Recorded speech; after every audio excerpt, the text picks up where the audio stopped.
एक बार की बात है, किसी गांव में एक साधु बाबा रहा करते थे। पूरे गांव में वह अकेले साधु थे जिन्हें पूरे गांव से कुछ न कुछ दान में मिलता रहता था। दान के लालच में उन्होंने गांव में किसी दूसरे साधु को नहीं रहने दिया और अगर कोई आ जाता था तो उन्हें किसी भी प्रकार से गांव से भगा देते थे। इस प्रकार उनके पास बहुत सारा धन इकट्ठा हो गया था। वहीं एक ठग की नज़र कई दिनों से साधु बाबा के धन पर थी। वह किसी भी प्रकार से उस धन को हड़पना चाहता था। उसने योजना बनाई और एक विद्यार्थी का रूप बनाकर साधु के पास पहुंच गया। उसने साधु से अपना शिष्य बनाने का आग्रह किया। पहले तो साधु ने मना किया, लेकिन फिर थोड़ी देर बाद मान गए और ठग को अपना शिष्य बना लिया।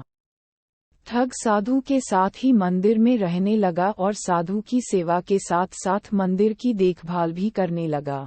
ठग की सेवा ने साधु को खुश कर दिया, लेकिन फिर भी वह ठग पर पूरी तरह विश्वास नहीं कर पाया। एक दिन साधु को किसी दूसरे गांव से निमंत्रण आया और वह शिष्य के साथ जाने के लिए तैयार हो गया। साधु ने अपने धन को भी अपनी पोटली में बांध लिया। रास्ते में उन्हें एक नदी मिली। साधु ने सोचा कि क्यों न गांव में प्रवेश करने के पहले नदी में स्नान कर लिया जाए। साधु ने अपने धन को एक कंबल में छुपाकर रख दिया और ठग से उसकी देखभाल करने का बोलकर नदी की ओर चले गए। ठग की खुशी का ठिकाना नहीं रहा। उसे जिस मौके की तलाश थी वो मिल गया। जैसे ही साधु ने नदी में डुबकी लगाई, ठग सारा सामान लेकर भाग खड़ा हुआ। जैसे ही साधु वापस आया, उसे न तो शिष्य मिला और न ही अपना सामान। साधु ने ये सब देखकर अपना सिर पकड़ लिया। कहानी से सीख। हमें इस कहानी से ये सीख मिलती है कि कभी भी लालच नहीं करना चाहिए और न ही किसी की चिकनी चुपड़ी बातों पर विश्वास करना चाहिए।